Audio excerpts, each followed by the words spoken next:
Hari ini kita akan buka sama-sama dalam Injil Lukas. Lukas pasal 11. Lukas pasal 11. Kita akan sama-sama membaca ayat 27 sampai 28. Jadi tema firman Tuhan pagi hari ini adalah hidup yang berbahagia. Lukas 11 ayat 27 sampai 28. Bapak Ibu Saudara semua yang di rumah silakan sama-sama Saudara buka firman Tuhan. Nah, saya akan baca firman Tuhan pagi hari ini. Nah, judul perikopnya kalau kita baca sama-sama itu siapa yang berbahagia. Nah, ayat 27, ketika Yesus masih berbicara, berserulah seorang perempuan dari antara orang banyak dan berkata kepadanya, berbahagialah ibu yang telah mengandung engkau dan susu yang telah menyusui engkau.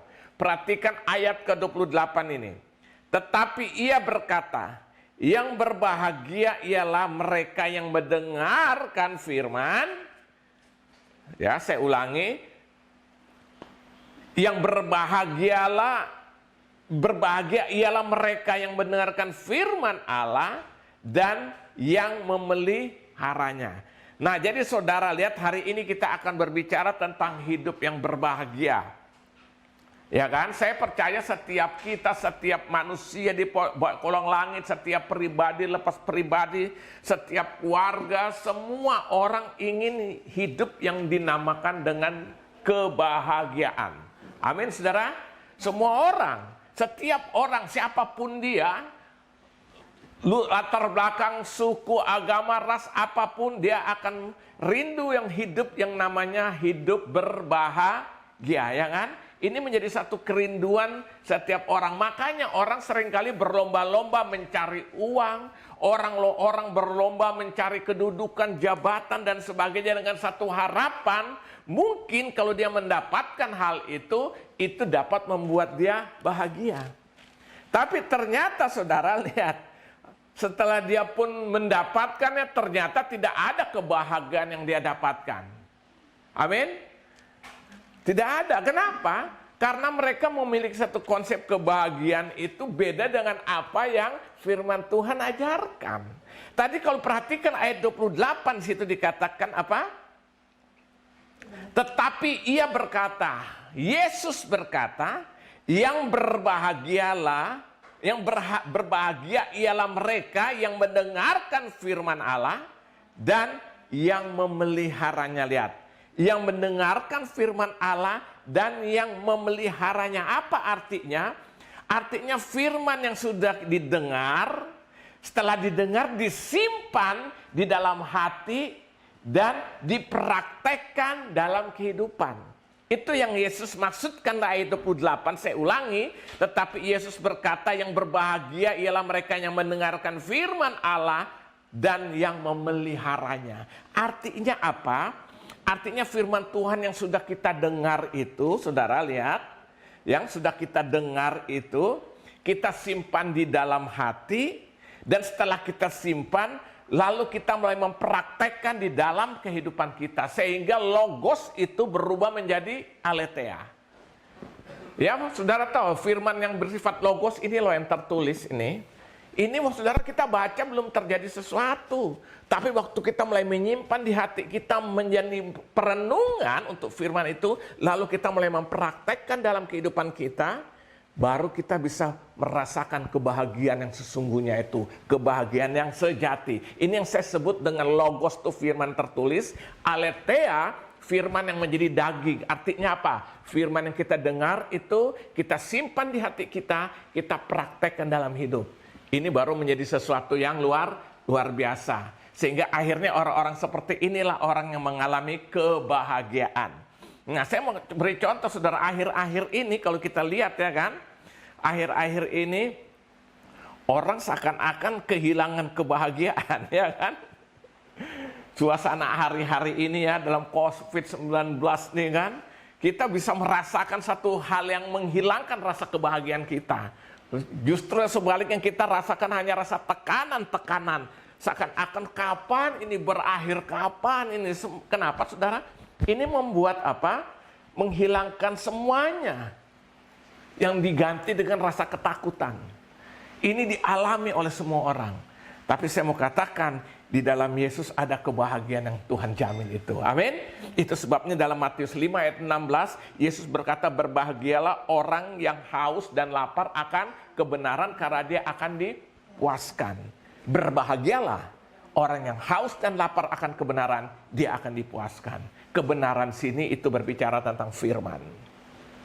Orang yang haus lapar akan firman, dia akan dipuaskan. Dan inilah yang disebut dengan kebahagiaan. Nah, bahagia itu apa sih? Bahagia, saya coba lihat dalam Kamus Besar Bahasa Indonesia, bahagia itu artinya perasaan senang dan tentram. Ya kan? Bebas dari segala yang menyusahkan. Itu dalam bahasa Indonesia. Jadi yang namanya bahagia, perasaan senang dan tentram. Ya kan? Bebas dari segala yang menyusahkan. Artinya apa? Kita merasa senang. Nah, di dalam Roma pasal ke-14 ayat 17, di situ Paulus bilang, kerajaan Allah bukan soal makan dan minum, tapi soal kebenaran, soal damai sejahtera dan sukacita oleh Roh Kudus. Nah, itu sukacita itu berbicara tentang kesenangan dalam hati yang diberikan oleh Tuhan melalui Roh Kudus. Ya kan? Nah, orang-orang yang mengalami ini, dia akan mengalami yang namanya kebahagiaan. Ya. Nah, jadi saudara, hari-hari ini saya mau katakan, pastikan lebih dahulu bahwa hari-hari ini di tengah-tengah keadaan seperti ini pun kita tetap bisa bahagia. Karena kebahagiaan bukan datang dari dunia, kebahagiaan kita datang dari Tuhan secara langsung. Dengan cara bagaimana? Dengar firman, simpan di hati, praktekkan dalam hidup. Pasti kebahagiaan akan datang dalam kehidupan kita. Haleluya. Nah, sekarang kita akan masuk dalam pembahasan kita hari ini. Sekarang kita akan sama-sama masuk dalam pembahasan kita. Apa yang harus dilakukan untuk meraih hidup berbahagia? Ya, apa yang harus dilakukan? Yang pertama saya pelajari dalam Alkitab, apa yang harus dilakukan untuk meraih hidup berbahagia? Yang pertama, hidup dalam kehendak Tuhan atau hidup dalam firman Tuhan. Jadi artinya apa? Kita melakukan apa yang Tuhan mau, kita kerjakan apapun yang Tuhan kehendaki melalui firman-Nya, itu yang kita lakukan. Ini pasti mendatangkan kebahagiaan. Injil Matius pasal 7. Bapak Ibu di rumah juga boleh membuka Injil Matius pasal 7 ayat 24 sampai dengan 25. Nah, Tuhan Yesus berkata, setiap orang yang mendengar perkataanku ini, mendengar firmanku ini, dan melakukannya, ia sama dengan orang yang bijaksana, yang mendirikan rumah di atas batu. Kemudian turunlah hujan dan datanglah banjir, lalu angin melanda rumah itu, tapi rumah itu tidak rubuh sebab didirikan atas batu. Jadi saudara lihat di sini, apa yang harus dilakukan untuk meraih kehidupan yang berbahagia? Yang pertama, hidup di dalam kehendak Tuhan atau hidup di dalam firman Tuhan. Maka Yesus bilang orang-orang seperti ini, inilah orang-orang disebut orang-orang yang bijaksana. Dia dengar firman, lalu dia mempraktekkan firman. Maka disebut di sini, inilah orang-orang bijaksana, seperti dia membangun suatu rumah, tapi dasar rumah itu benar-benar kokoh karena dibangun di atas apa, saudara? Dia dibangun di atas batu karang itu, saudara. Tapi kalau saudara baca seterusnya, itu keadaan sebaliknya. Coba baca selanjutnya ayat 26 sampai 27.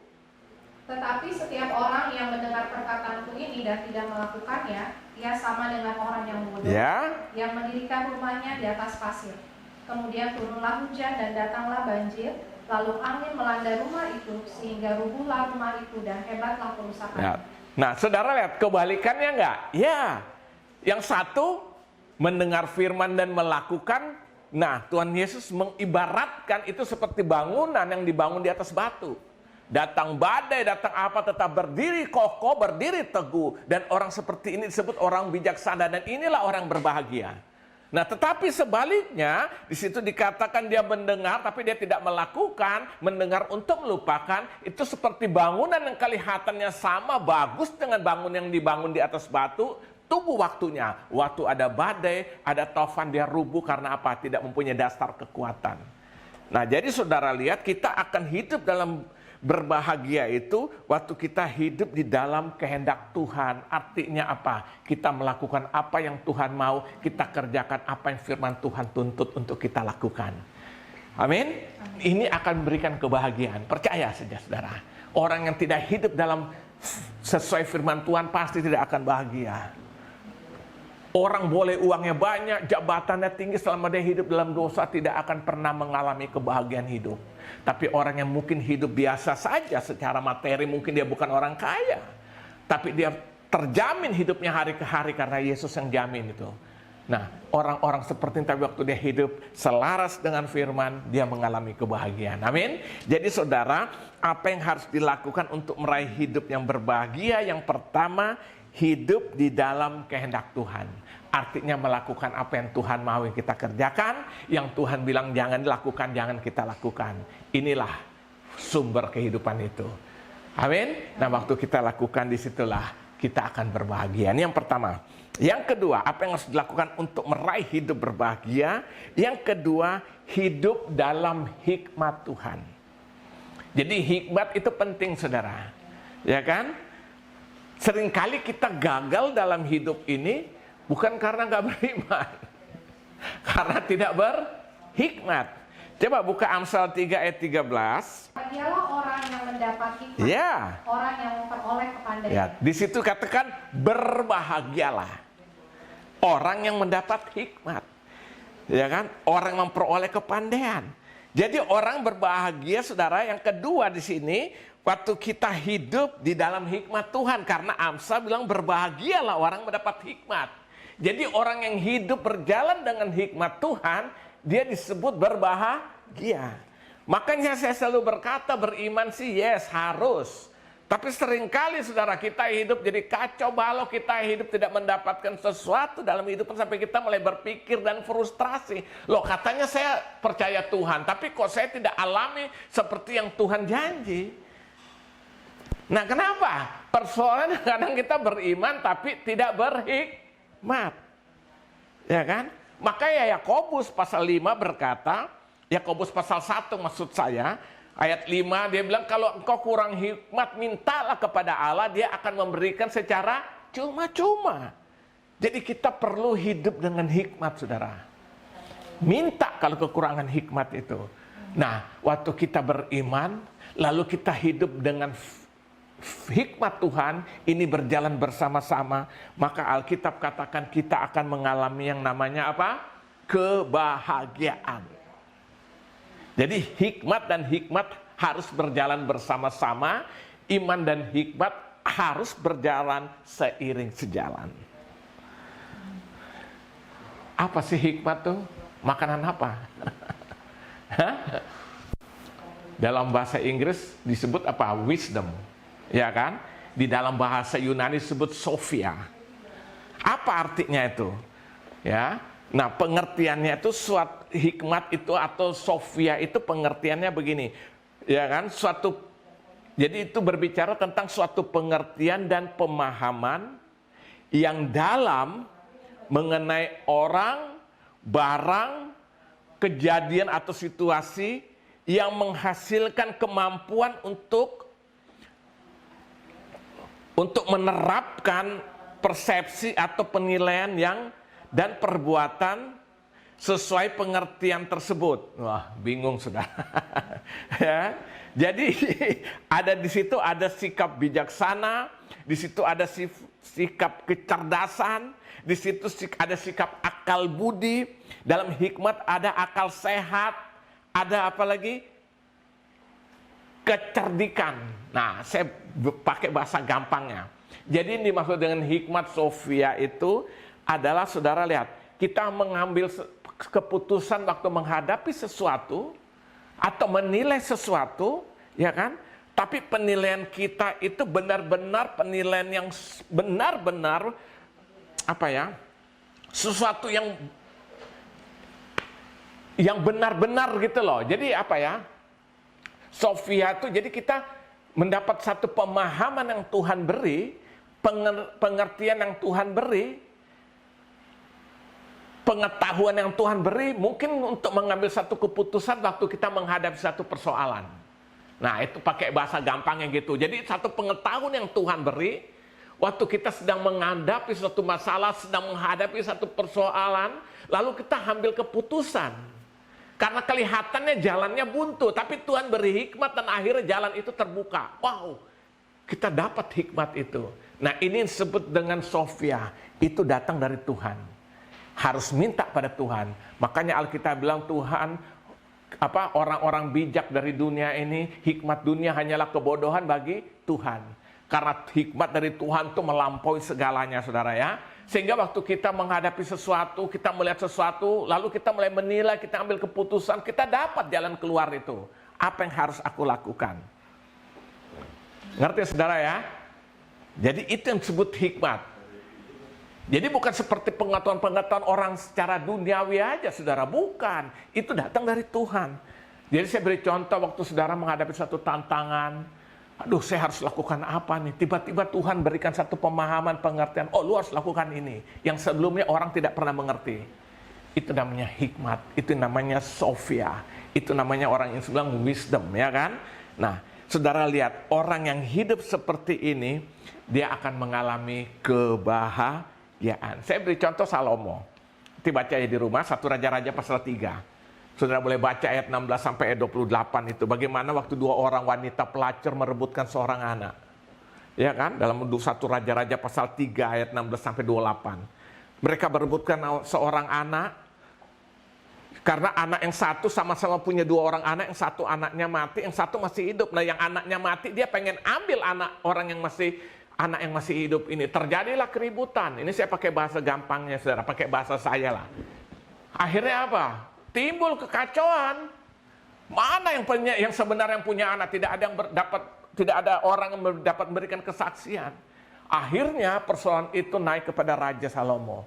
Raja harus mengambil keputusan. Ini sebenarnya yang punya anak siapa sih?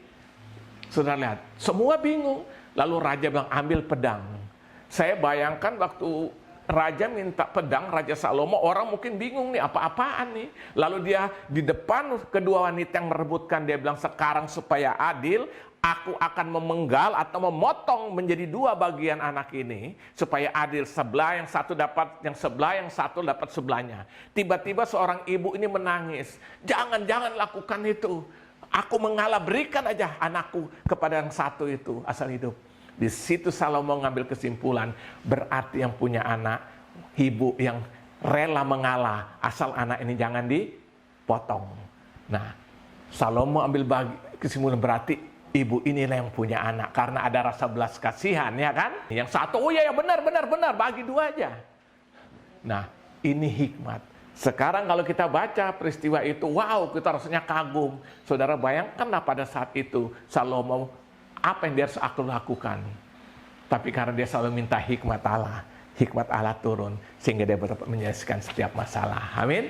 Nah, hari ini saya mau katakan, saudara, yang kedua yang harus kita lakukan supaya kita meraih hidup yang berbahagia. Yang pertama, hidup dalam kehendak Tuhan. Yang kedua, hidup dalam hikmat Tuhan. Jadi selain kita beriman, kita juga perlu hikmat. Amin. Jadi jangan aneh-aneh dalam COVID ini. Wah, nggak usah prokes. Jaga beriman, lu bego lu, ya kan? Jaga dong bagian kita, ini kan bagian dari hikmat, ya kan? Kita jaga diri, kita pakai prokes segala, ya kan? Keluar, kita jagalah. Itu bagian dari hikmat juga, saudara. Amin. Nah, mulai hari ini, hidup juga dengan hikmat. Orang seperti ini akan bahagia. Yang ketiga kita akan lihat di sini, apa yang harus dilakukan untuk meraih hidup yang berbahagia. Yang ketiga, saya pelajari Alkitab, tidak hidup terikat dengan nafsu duniawi atau kehidupan duniawi. Jadi yang ketiga, tidak hidup terikat dengan hal-hal yang duniawi, saudara. Coba buka dalam Mazmur pasal 1. Mazmur pasal 1, baca ayat 1 sampai dengan ayat yang ketiga. Ini ayat yang sangat terkenal, saudara. Mazmur 1 ayat 1 sampai 3. Jalan orang benar dan jalan orang fasik. Ya. Berbahagialah orang yang tidak berjalan menurut nasihat orang fasik dan tidak berdiri di jalan orang berdosa, dan yang tidak duduk dalam kumpulan pencemooh, Ya. tetapi yang kesukaannya ialah Taurat Tuhan, dan yang merenungkan Taurat itu siang dan malam. Ia seperti pohon yang ditanam di tepi aliran air, yang menghasilkan buahnya pada musimnya, dan yang tidak layu daunnya. Apa saja yang diperbuatnya berhasil. Ya, saudara lihat. Dia di situ dimulai ayat pertama dengan berbahagialah orang yang tidak berjalan menurut nasihat orang fasik. Orang fasik itu adalah orang berdosa, orang yang duniawi, yang tidak berdiri di jalan orang berdosa, dan yang tidak duduk dalam kumpulan pencemooh. Itu semua orang-orang yang hidupnya duniawi. Artinya Alkitab sedang mengajarkan kita yang tidak hidup dengan apa? Dengan nafsu keduniawian, yang kita kejar ya, atau terikat dengan hal-hal yang terlalu bersifat duniawi, saudara. Nah, Alkitab berkata orang seperti ini disebut apa? Berbahagia. Dimulai dan kata berbahagialah. Ya. Nah, jadi yang ketiga, saudara, supaya kita menikmati bahagia, kita tidak hidup dengan terikat kepada nafsu duniawi, hal-hal keduniawian, ya kan? Dimulai oleh pemazmur ini dengan berbahagia. Dan lihat, orang punya contoh, saya beri contoh deh. Secara umum orang tuh tujuan hidupnya bagaimana saya menjadi kaya. Ya kan? Hanya dia kejar bagaimana saya menjadi kaya, ya kan? Ini menjadi tujuan, saudara. Sampai kita sudah dalam Tuhan, sudah melayani Tuhan, tapi hidup kita kadang-kadang ini menjadi tujuan. Maaf, saya mau katakan kita pun melayani kadang-kadang kalau nggak hati-hati, saudara. Dalam pelayanan tujuan kita bagaimana saya jadi kaya secara materi. Sampai akhirnya, saudara lihat, kita mempelacurkan pelayanan kita. Maaf, saya pakai kata ini. Pelayanan kita memelacurkan, saudara. Lihat, kelihatannya melayani, pakai nama Tuhan. Tapi sebenarnya kita tidak bedanya dengan cara hidup orang duniawi. Apa tujuan hidup kita hanya mengejar hal yang bersifat duniawi, ya kan? Makanya Paulus pernah berkata kepada anak rohani, ya kan? 1 Timotius 6 ayat 10. Karena akar segala Ya. kejahatan ialah cinta uang. Ya. Sebab oleh memburu uanglah Ya. beberapa orang telah menyimpang dari iman dan menyiksa dirinya dengan berbagai-bagai duka. Ya. Lihat, akar segala kejahatan cinta akan uang. Uang jahat nggak? Enggak. Uang tidak jahat. Yang bikin jahat waktu kita sudah jatuh cinta kepada uang. Yang bikin jahat waktu kita jatuh cinta kepada materi. Percaya orang-orang yang sudah hidup seperti ini makin kaya makin pelit. Karena apa? Itu menjadi tujuan hidup. Nah, saya mau katakan inilah yang disebut orang yang terikat dengan nafsu duniawi. Apa saja termasuk jabatan, orang bisa rela apa saja, ya kan? Benar, saudara. Nah, makanya Paulus bilang akar segala kejahatan cinta akan uang. Nah, mulai hari ini kalau ingin berbahagia, saudara, kita tidak hidup terikat dengan nafsu duniawi. Amin? Amin. Uang kita perlu, tapi uang bukan menjadi Tuhan, uang tetap menjadi hamba bagi kita. Amin? Saya tetap percaya berkat datang dari Tuhan kok. Bukan yang kita kejar. Amsal bilang orang yang mengejar uang itu seperti bersayap, dia kejar hilang. Makanya saya bilang berkat itu datang dari Tuhan. Kita kerjakan bagian kita dengan tanggung jawab. Bukan kejar tujuan hanya uang, bukan. Tapi waktu kita bekerja dengan sungguh-sungguh tanggung jawab seperti untuk Tuhan. Kolose 3:23, nanti berkat Tuhan yang kirim. Amin? Percaya dan saudara. Dan ini membuat rasa bahagia, saudara. Berkat dapat kita nikmati berkat itu. Amin. Nah, jadi yang ketiga, tidak hidup terikat dengan nafsu duniawi, ya. Jadi saudara lihat di sini apa yang harus dilakukan untuk meraih hidup berbahagia. Yang pertama, hidup dalam kehendak Tuhan atau firman Tuhan. Yang kedua, hidup dalam hikmat Tuhan. Jadi bukan hanya beriman tapi juga harus berhikmat. Iman dan hikmat berjalan bersama-sama. Dan yang ketiga, tidak hidup terikat dengan nafsu duniawi. Uang, ya kan? Sampai ada istilah 3H, halal, haram, hajar, ya kan? Nah, kita tinggalkan semua itu. Tentu banyak hal-hal lain yang duniawi lagi, ya. Nah, tapi ini yang paling mendasar itu adalah uang. Karena Paulus bilang akar segala kejahatan, cintakan uang. Amin. Nah, sekarang kita masuk berikutnya. Apa ciri-ciri orang yang hidup bahagia dalam Tuhan? Ada cirinya dong, ya kan? Tadi sudah diajarkan bagaimana apa yang harus dilakukan supaya kita hidup berbahagia. Nah, sekarang ciri-cirinya akan nampak, saudara. Ciri-ciri orang yang hidup bahagia dalam Tuhan. Yang pertama, ciri yang pertama nih, saudara. Tidak terpengaruh keadaan, tapi mengubah keadaan melalui sudut pandang berdasarkan iman dan janji-janji Tuhan atau firman Tuhan. Saya ulangi, ciri pertama orang-orang yang hidup bahagia di dalam Tuhan, dia tidak terpengaruh oleh keadaan, tetapi mengubah keadaan itu melalui sudut pandangnya berdasarkan iman kepada janji-janji Tuhan atau kepada firman Tuhan. Coba buka dulu di dalam Mazmur 84 ya. 84, 6 sampai 7. Ya. Berbahagialah manusia yang kekuatannya di dalam Engkau, yang berhasrat mengadakan ziarah. Apabila melintasi lembah Baka, mereka membuatnya menjadi tempat yang bermata air. Bahkan hujan pada awal musim menyelubunginya dengan berkat. Ya, saya ulangi ayat yang ke-6 sampai 7, berbahagialah. Nah, lihat dimulai dengan kata berbahagialah. Yang bagaimana orang seperti apa? Berbahagialah manusia yang kekuatannya apa? Kekuatannya di dalam Engkau, yang berhasrat mengadakan ziarah. Lihat, yang menaruh kekuatannya di dalam Tuhan, ya kan? Lalu ayat ke-7, apabila melintas lembah Baka. Lihat, lembah Baka itu artinya apa? Lembah Baka itu kayak lembah yang tandus gitulah. Lembah yang ada kehidupan yang gersang, ya kan? Lihat, ya. Apabila melintas lembah Baka, mereka membuatnya menjadi tempat yang bermata air. Ini satu gambaran yang menjadi subur, yang menjadi indah, ya kan? Yang tadinya tandus kering menjadi indah karena air itu memberikan kehidupan.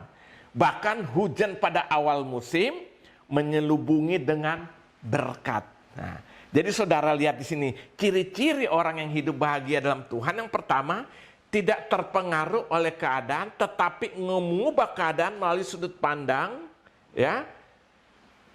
Melalui sudut pandang mereka berdasarkan iman kepada janji-janji Tuhan atau janji firman Tuhan. Jadi saudara lihat di sini tidak terpengaruh oleh keadaan situasi yang ada. Makanya di situ dikatakan berbahagialah orang seperti ini ya. Jadi ciri-ciri orang yang hidup berbahagia dalam Tuhan tidak terpengaruh oleh keadaan, tapi dia mengubah keadaan yang dia lihat melalui sudut pandangnya dia berdasarkan janji dan firman. Nah, saya beri contoh. Waktu Abraham Tuhan janjikan untuk mendapatkan seorang anak, sebelumnya lama nggak dia menanti? Iya. Alkitab bilang sampai dia usia 100 tahun, istrinya Sarah sudah 90 tahun baru dia mendapatkan janji itu. Nah, waktu Tuhan berjanji itu Sarah tertawa karena dia melihat kondisinya sudah tidak mungkin. Sudah mati haid, saudara. Jadi artinya apa? Sudah nggak ada mungkin lagi punya pengharapan. Kalau saja Abraham waktu itu melihat keadaan itu, lalu dia ikut terpengaruh oleh keadaan itu, selesailah. Tapi dia melihat semuanya daripada kacamata Allah berdasarkan janji Allah kepadanya. Nah, ini yang saya bilang keadaan dengan sudut pandang terhadap keadaan itu menentukan. Waktu Abraham melihat kondisinya tidak mungkin. Tapi waktu dia melihat dari sisi janji Tuhan karena firman dan kebenaran itu, maka dia tetap pegang janji itu berdasarkan iman percayanya. Akhirnya itu digenapi. Makanya dalam Roma 4 itu ayat 18, sekalipun tidak punya dasar untuk berharap, tetapi Abraham berharap juga. Roma 5 ayat 5 akhirnya dikatakan pengharapan tidak mengecewakan. Nah, ini yang saya mau katakan ciri-ciri orang berbahagia ya, yang dalam Tuhan dia selalu memiliki satu sudut pandang berbeda, di mana keadaan tidak akan mempengaruhi hidupannya. Meskipun keadaannya kelihatannya buruk. Kenapa? Karena sudut pandangnya berbeda terhadap keadaan yang buruk itu. Contoh lagi dalam Alkitab siapa? Yosua dan Kaleb. Mereka inilah dua orang anak mudanya ikut keluar dari Mesir menuju tanah Kanaan dalam pimpinan Musa. Nah, saya mau tanya, waktu mereka disuruh ikut mengintai tanah Kanaan, beserta 10 orang, mereka melihat fokus yang sama nggak, objek yang sama nggak? Iya. Mereka melihat bagaimana tanah Kanaan itu subur, makmur dan sebagainya, kaya dengan susu dan madunya. Tetapi setelah itu yang 10 orang berkata, tapi kita tidak mungkin masuk karena orangnya besar-besar, kita akan ditelan habis. Lihat. Melangkah masuk aja belum, baru lihat sudah mempengaruhi. Sampai mereka mulai mempengaruhi semua orang Israel. Yosua dan Kaleb di situ dia begitu menentang, dia bilang tidak. Kalau Tuhan suruh kita masuk, apapun alasan kita harus masuk. Dan Alkitab mencatat 2 orang inilah yang akhirnya yang masuk. Kenapa? Sudut pandang melihat keadaan. Nah, orang yang berbahagia dalam Tuhan, dia tidak akan terpengaruh oleh keadaan. Tapi dia akan mempengaruhi keadaan yang untuk dirinya sendiri dari sudut pandangnya. Amin? Nah, kita sedang ada dalam keadaan yang gak nyaman ini ya. COVID apa? 19. Tergantung sudut pandang saudara melihat ini. Kalau kita mau berbahagia, kita bukan melihat ini menghancurkan.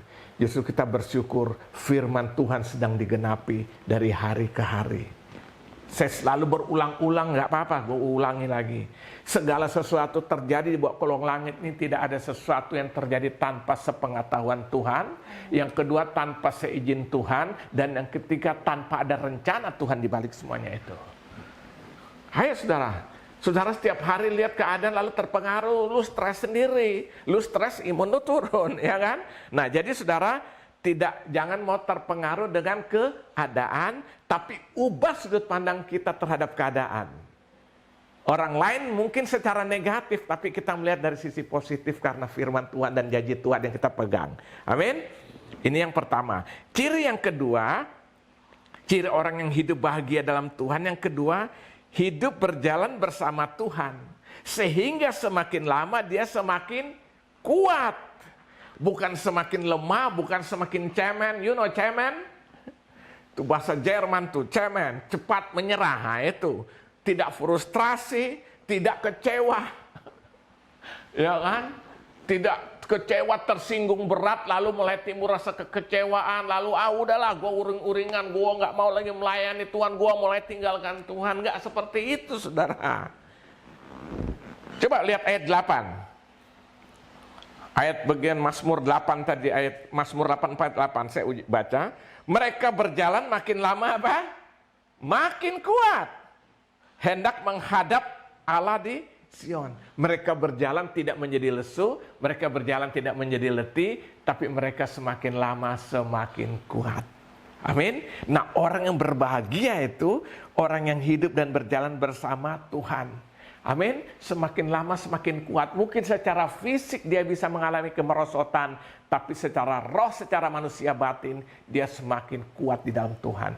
Paulus bilang manusia lahir ya kita akan merosot, tapi manusia batin ya kita diperbaharui dari hari ke hari. Amin. Nah, orang yang berbahagia adalah orang yang berjalan bersama Tuhan senantiasa. Dia semakin lama akan semakin kuat. Ini yang namanya bahagia. Ayo saudara, jangan dari dulu sampai sekarang setua hidup kelakuan masih sama, nggak berubah-berubah. Ayo kita ubah seluruh kehidupan kita, amin. Supaya di tengah-tengah keberadaan seperti sekarang kita bukan lemah, kita semakin kuat karena kita hidup berjalan bersama Tuhan, amin.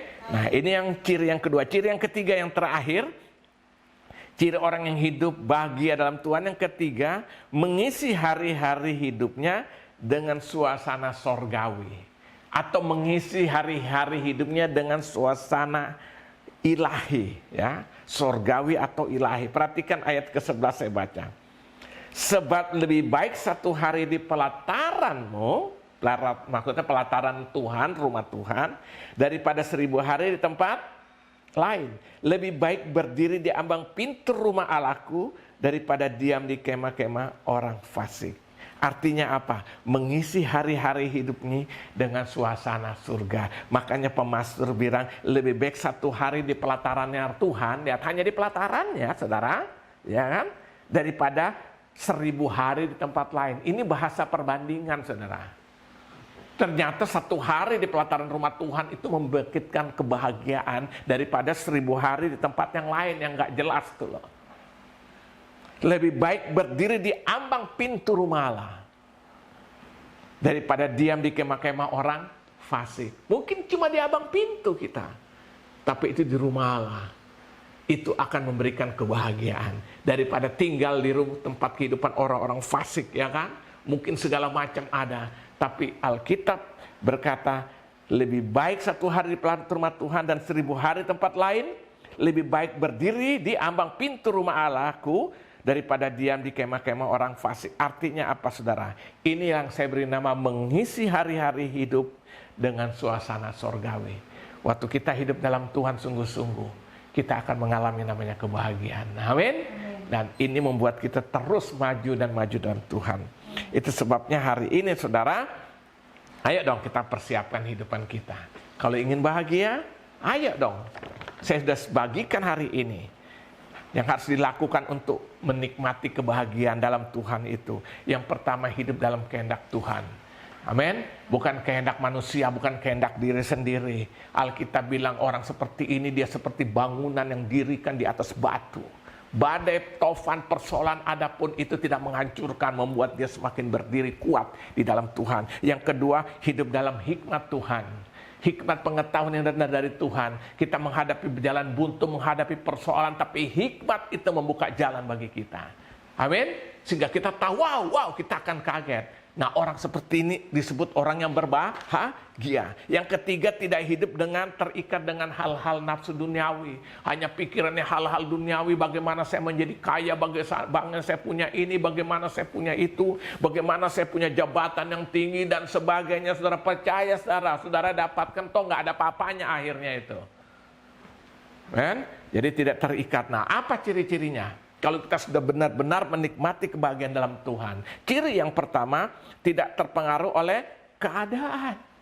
Tapi justru kita memandang keadaan dari sisi pandangan janji Tuhan dan firman Tuhan dalam kehidupan kita. Amin. Kan sesuatu tergantung sudut pandang. Seperti saya beri contoh tadi. Abraham melihat keadaannya, pasti dia kalau lihat keadaannya secara nyata, dia akan kecewa. Tapi karena dia melihat daripada janji Tuhan itu berbeda. Akhirnya menikmati janji itu. Amin. Nah, yang kedua, hidup dan berjalan bersama Tuhan. Semakin hari bukan melemah, semakin kuat. Amin. Tidak mudah menyerah, tidak mudah frustrasi, tidak mudah kecewa. Sampai akhirnya iman kita semakin bangkit dari hari ke hari. Amin. Nah, yang ketiga, cirinya orang-orang sudah menikmati kebahagiaan dalam Tuhan ini, selalu hidupnya dengan suasana surga. Suasana ilahi hidup dalam hidupannya. Di tengah badai, tengah persoalan, dia tetap suasana surga hadir. Amin.